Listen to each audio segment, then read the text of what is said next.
Buenos días, buenas noches, hermanos y hermanas. En esta noche vamos a finalizar el capítulo de Marcos, capítulo 7. Y en esta noche voy a recorrer rápidamente qué es lo que vimos de Marcos en el capítulo 7. Esta noche a mí me tocó los últimos versículos, 7, del 31 al 37. Pero el autor Marcos nos describe en forma rápida y electrizante de que Jesús es el Salvador de todo el mundo. No tan solo el Salvador, también es libertador, es sanador, por medio de su propia voluntad y su soberanía. También el autor Marcos nos describe que es maestro, donde le enseña a sus discípulos cómo tiene que ser su vida espiritual.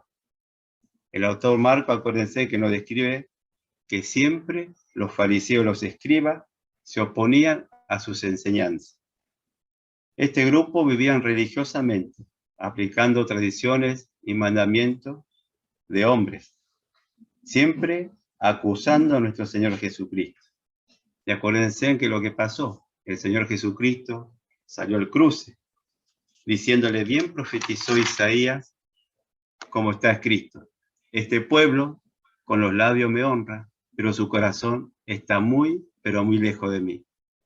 El autor Marcos describe que Jesús le quiere hacer entender a sus discípulos que la vida espiritual no está atada a reglas, a ceremonias y a tradiciones humanas, sino una vida de corazón rendida a Dios. Siempre sucedió de esta manera. Marcos nos describe siempre que hubo dos grupos, y dos grupos. En un grupo, los que confían en el Señor Jesucristo, y el otro grupo son los que rechazan al Señor. La pregunta personal hoy en día es: ¿a qué grupo de personas pertenecemos? O mejor dicho, ¿a qué equipo pertenecemos?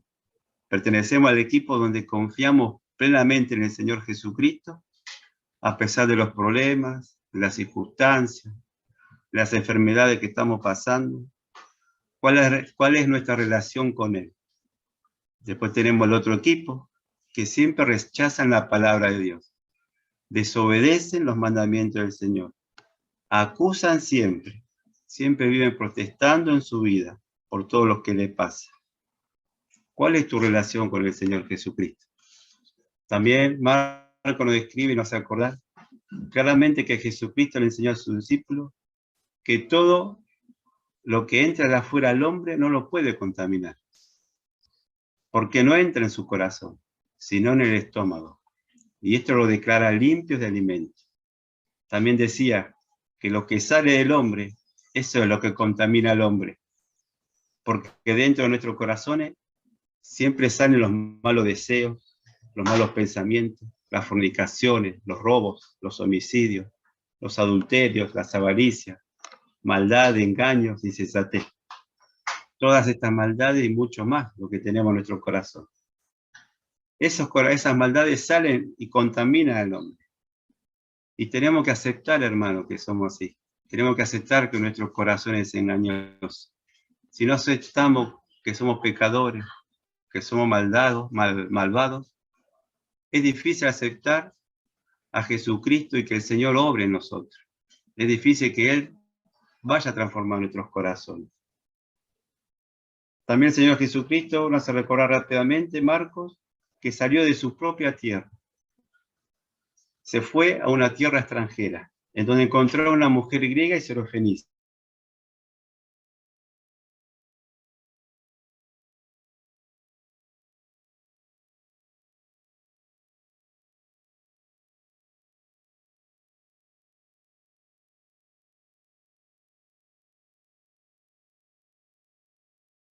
Señor, puso fe en Él. Y el Señor Jesucristo, en una ciudad extranjera, fuera de su pueblo, vio la necesidad que tenía ella. Y entonces, por mis dudas, mi desobediencia, te pido, Señor, que en esta noche me enseñe, exhorte mi corazón y abra mi mente, Padre. Porque yo soy un siervo inútil, Señor. No soy digno de llevar este mensaje de tu palabra. Espíritu Santo, tome el control de mi boca, de mi lengua y de mi corazón. Y que esta palabra, Señor, sea de exhortación, que nos quede en nuestros corazones, en nuestra mente, para que podamos llevar tu mensaje, para que podamos llevar el mensaje de salvación a otros, y para proclamar tu evangelio, que tú eres el sanador y el libertador. Y ya que entramos en el contexto, todo tiene en su Biblia el título que dice la sanación de un sordo y mudo. Pero en realidad no era mudo, él era sordo y tartamudo. Pero en esta noche me voy a animar de cambiar el título de este pasaje. Voy a hablar de Jesucristo el sanador, Jesucristo el salvador de todo el mundo, y que él hace bien, perfecta y todas las cosas. Y como título le puse Jesucristo sanador, salvador, el que hace bien todas las cosas. Y ahora vamos a nuestro capítulo, Marcos capítulo 7, versículo 31 al 37. ¿Lo tenemos ahí? Volviendo a salir de la región de Tiro, vino por Sidón, al mar de Galilea, pasando por la región de Decápolis. Y le trajeron un sordo y tartamudo, y le rogaron que le pusiera la mano encima. Tomándole aparte de la gente, metió los dedos en las orejas de él, y escupiendo, tocó su lengua. Y levantando los ojos al cielo, gimió, y le dijo, Efata, es decir, sea abierto. Al momento fueron abiertos sus oídos, y se desató la ligadura de su lengua, y hablaba bien, y le mandó que no le dijese a nadie. Pero cuanto más le mandaba, tanto y más lo divulgaban.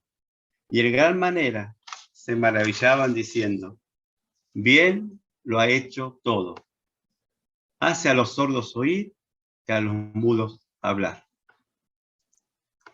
Marco describe con cierto detalle la ruta que siguió nuestro Señor Jesucristo. El Señor Jesucristo salió de la región de Tiro, pasó por Tiro, volvió después al sur, pasando por las costas del mar Galilea.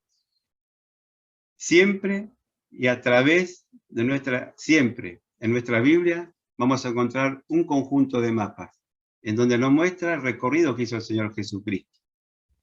Ahí nos va a mostrar claramente que el recorrido fue muy largo. Esto fue a pie y habrá tardado semanas, meses. Para que tenga una referencia, él recorrió unos 45 kilómetros. Y para que tenga una referencia más clara, acuérdense, para tomar esos kilómetros, en el obelisco de la ciudad de Buenos Aires empieza el kilómetro 0. De ahí, del kilómetro 0 que es el obelisco, recorrió, por ejemplo, ruta 3, hasta el kilómetro 45 donde está el corte. Todo eso lo hizo el Señor Jesucristo y sus discípulos.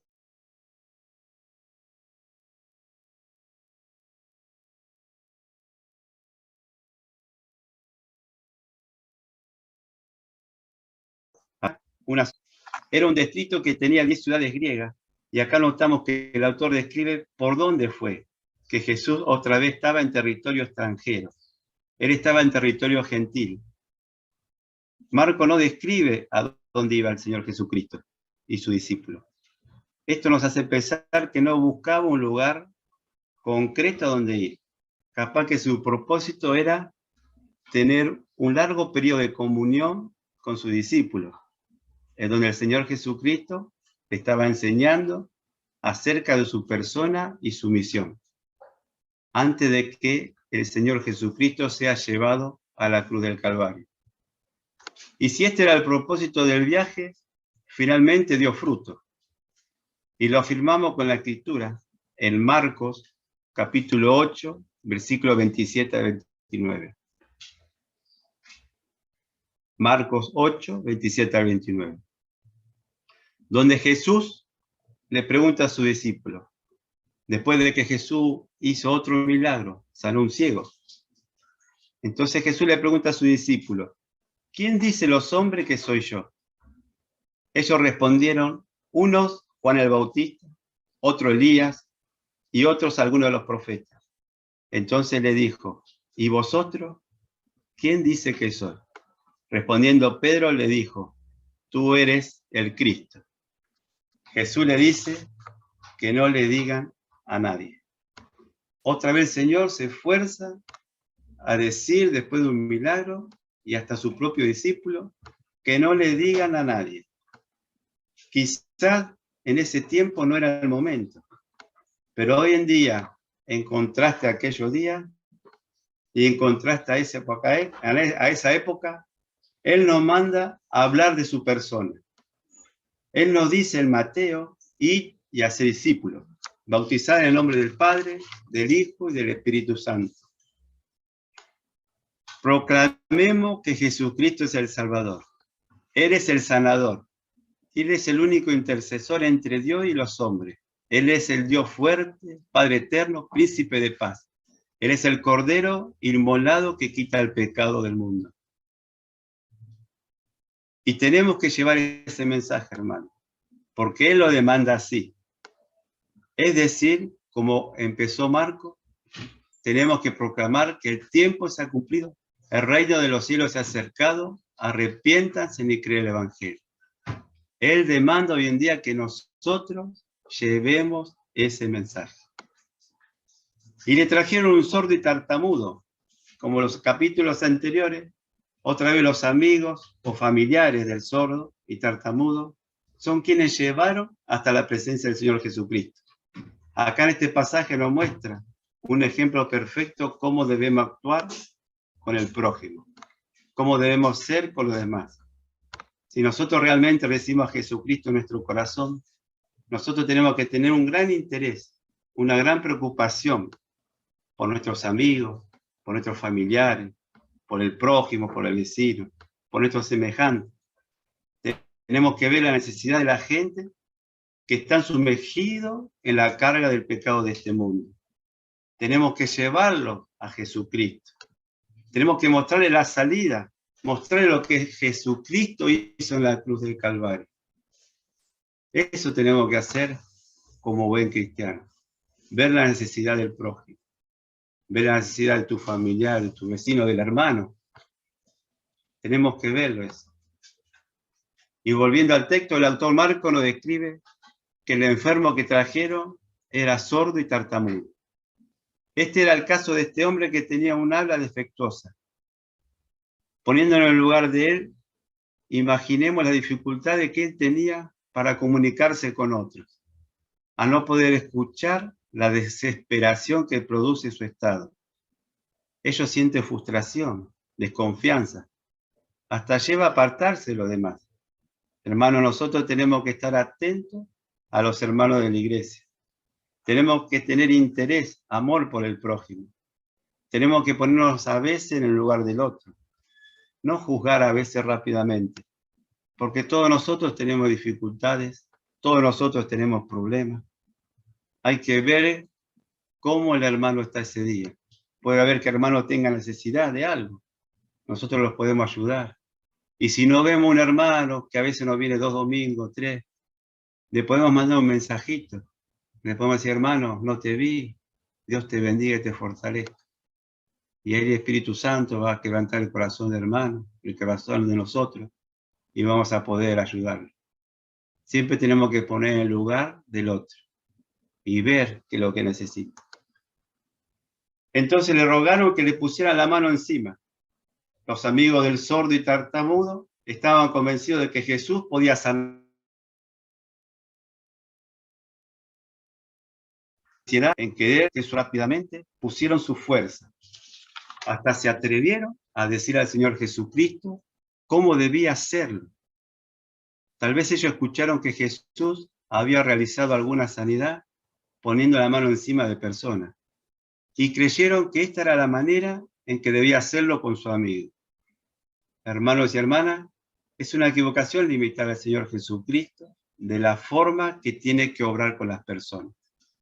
De hecho, Jesucristo no aceptó sus indicaciones y trató con el sordo y tartamudo de una forma única, de una forma diferente. Hermanos, no debemos olvidar que el Señor Jesucristo es soberano y sus métodos son para cada una persona distinta. Él trata a cada uno de diferente manera. Así procede el Señor Jesucristo.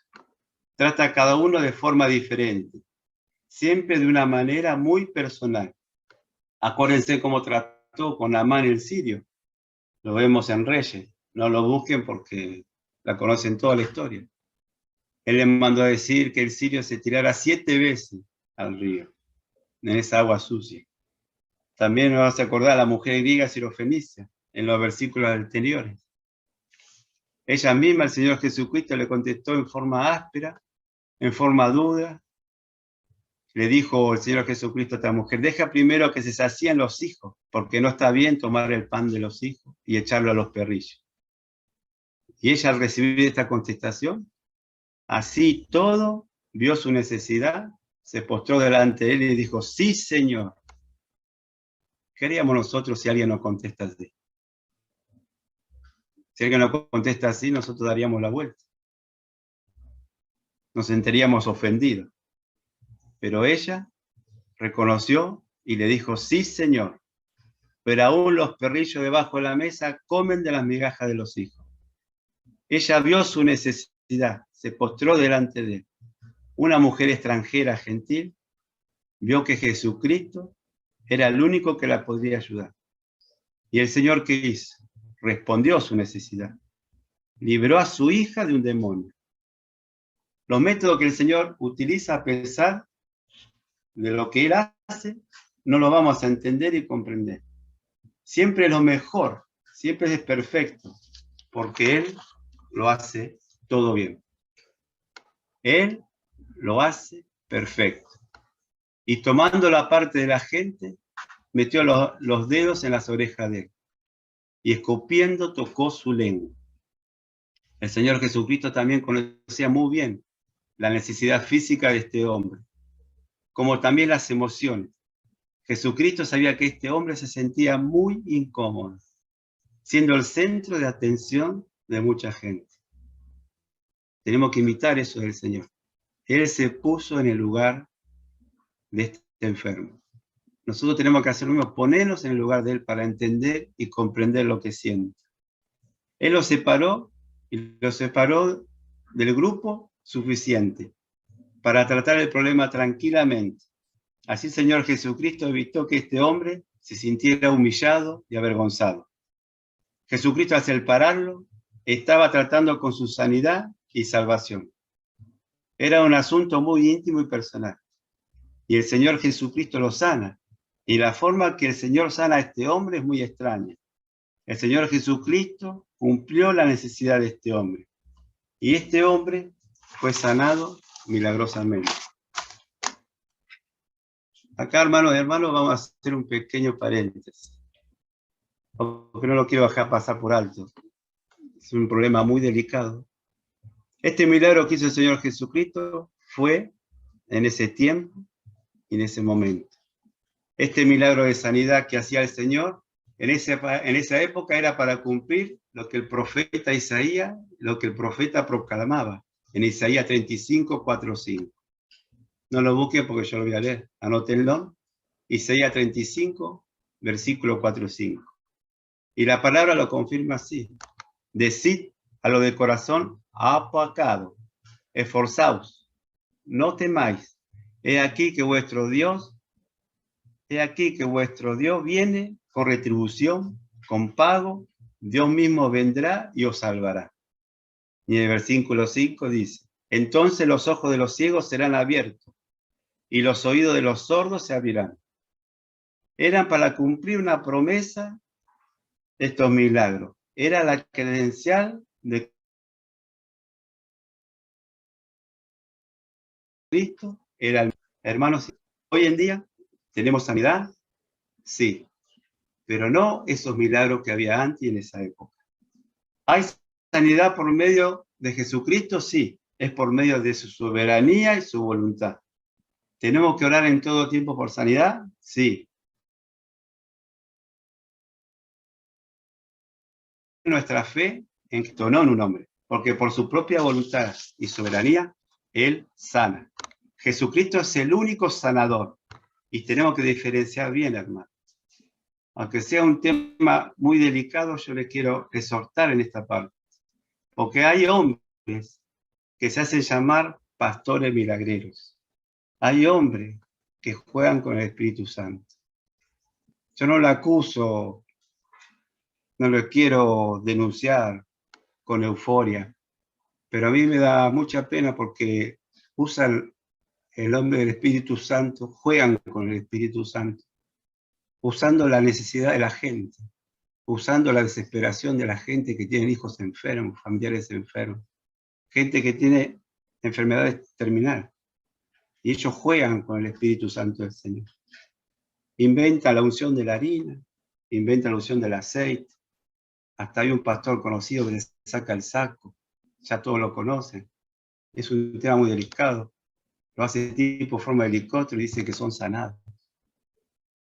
Y eso es toda una mentira, se aprovechan de esa desesperación. Así que esa es la diferencia.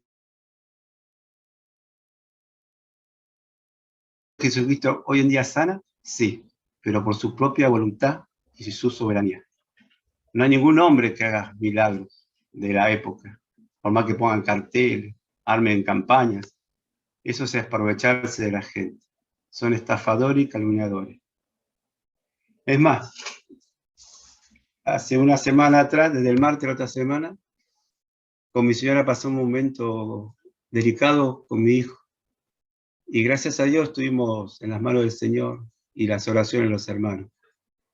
Gracias a Dios pude ir al seminario de los martes, viernes. Y cuando terminó el viernes, pensé, cuando llega el viernes, pensé en no ir al seminario, porque estaba triste, afligido, porque mi hijo tenía un diagnóstico muy malo.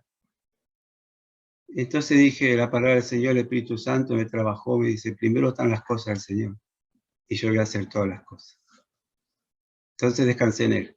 Fuimos al seminario, hicimos lo que teníamos que hacer, y a la salida del seminario pasé por kilómetro 26 La Ferrere.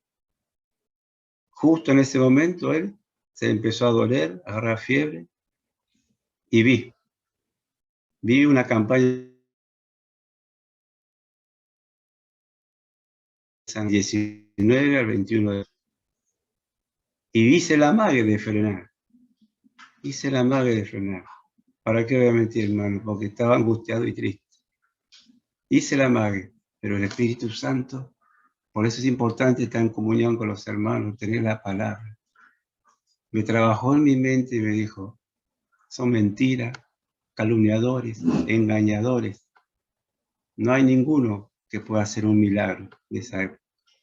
Tan solo el Señor Jesucristo. Y me hizo usar encima el sentido común. Si en verdad sanan, como dice que sanan, porque ellos llevan actores con muletas para que se levante de la silla, rompen la silla. Si ellos en verdad sanan, ¿por qué no arman las carpas en el hospital Garrahan, en el hospital Gutiérrez, en todos los hospitales?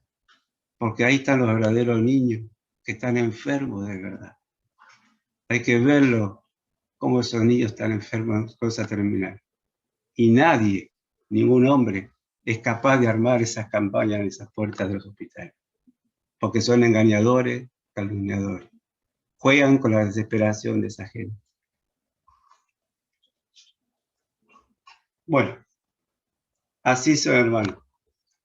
Y el Señor trabajó en mi vida y me fui tranquilo al hospital. Y el Señor obró, porque puse primero las cosas al Señor. Los hermanos oraron. Y el diagnóstico, hasta el sábado a la tarde, fue bueno. No hubo ningún tumor maligno y benigno. Pero todo por la gracia del Señor. Él se lo glorifica.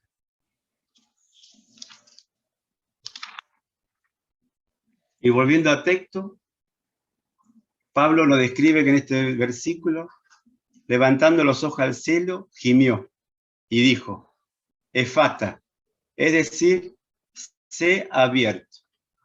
Al momento de sus oídos, la legadura, y hablaba bien. A dos detalles muy significativos en este texto. Su mirada al cielo, para indicar que la ayuda que el hombre necesitaba había de venir de Dios. Y que Jesús actuaba en unión con él, y después gimió. Mostró el profundo dolor que su alma sentía, por la carga tan terrible de sufrimiento que los hombres llevan sobre sí. ¿Por qué llevamos esa carga? Por causa del pecado. Y el autor Marcos se ve en la necesidad de repetir esta palabra otra vez exacta que pronunció el Señor. Dijo Efata, que quiere decir, sé abierto. Como el resto de los casos, otra vez el poder del Señor Jesucristo se hizo efectivo. Y al instante devolviendo el oído al sordo, y lo que era aún más milagroso, le dio la capacidad de hablar correctamente. Cuando el milagro se produjo, el Señor Jesucristo le mandó que no le dijese a nadie. En varias ocasiones Jesús nunca quiso llamar la atención sobre sí mismo, con su grande milagro de sanidad. Esto servía como credenciales de que él era el Mesías pronunciado por los profetas, como dijimos en Isaías 35, al 5 al 6. Jesucristo hizo reiterados esfuerzos para evitar que se lo conociera como un obrador de milagros. Su misión iba mucho más allá de hacer milagros. Él buscaba la fe de las personas. Él buscaba instalar el reino de Dios dentro de los corazones de las personas que en ellos creen. Él buscaba que conocieran su persona y su palabra. Cada vez que Jesús hacía un milagro, su popularidad se asentaba, se crecía cada vez más. Pero las multitudes se podían volver incontrolables y amenazantes. La euforia de las masas no obraba de acuerdo a los planes de Dios en cuanto al establecimiento de su reino y la necesidad de la cruz. Por esta razón, Jesucristo mandó a la gente que no dijera nada a nadie, que no hablen del milagro, pero la gente hizo todo lo contrario. Curiosamente, nosotros, las masas, la gente, cuando hay provisiones, hacen todo al revés, hacen todo lo contrario. Aunque podamos entender que debió ser muy difícil callar algo tan grande, tan maravilloso y hermoso que fue ese milagro, por eso, por más razón que sea hermoso, la desobediencia nunca puede ser justificada. Acá nos enseña que por más hermoso que vemos, por más hermoso que nos vayamos, por más hermoso que la pasemos bien, y somos desobedientes a la palabra del Señor, nunca se puede justificar. Hermanos, en contraste a ello, tenemos el mandato de proclamar: el tiempo se ha cumplido, el reino de los cielos se ha acercado, arrepiéntanse y creen en el Evangelio. Jesucristo nos demanda y nos manda que prediquemos su palabra, que prediquemos lo que hizo Jesucristo en la cruz del Calvario, que lo prediquemos en la calle, en el trabajo, a nuestros amigos, a nuestros familiares. No debemos callar. Tenemos que llevar la palabra a tiempo y fuera de tiempo. Eso es lo que tenemos que hacer. Y se maravillaban diciendo: bien, lo ha hecho todo. Dios mismo dio su propio veredicto cuando completó su propia creación. En el principio, Génesis 1:31 lo afirmó. Y vio Dios todo lo que había hecho, y aquí que era bueno, en gran manera. Pero el pecado de la humanidad lo echó a perder todo. El mundo está afiado por el pecado del hombre. Y en el capítulo 7, como el autor Marcos describe, que está el corazón del hombre lleno de idolatría, maldades, lascivia, fornicación, robo, hurto. Eso así está el corazón de la humanidad. Así está nuestro corazón. Pero en Jesucristo está la salida. En Jesucristo hay liberación. En Jesucristo hay sanidad. Y describe que Jesucristo es el Salvador de todo el mundo. Él vino a buscar y salvar a los perdidos. Jesucristo es el Salvador. Aunque ahora no logremos entender lo que el Señor permite, que pasemos dificultades, tristeza, en enfermedades, todas estas cosas, todas las cosas que nos pasan en esta vida, tienen un propósito. Y lo vamos a comprender cuando Él venga en gloria y en nuestras vidas sean completamente transformadas, libres de todo pecado. Y ahí vamos a clamar claro diciendo: Señor, gracias, bien lo ha hecho todo. Todo lo que hace es perfecto. Y encima nos vamos a avergonzar, porque dudamos de Él por alguna de las cosas que hemos pasado, por alguna de las cosas que ha permitido que nosotros pasemos en nuestra vida. ¿Por qué lo hace? Por un propósito. Él lo hace todo bien, hermano.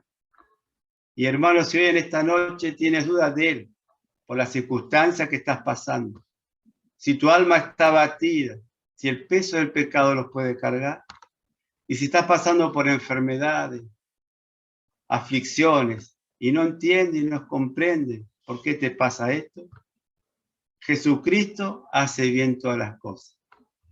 Di como hizo la mujer griega: sí, Señor, me postro a tus pies, porque Jesucristo es el Salvador del mundo. Ven y ven a Jesucristo, que encontrará sanación para tu alma, porque Él hace bien todas las cosas. Y hasta acá la palabra del Señor, hermano, y oramos.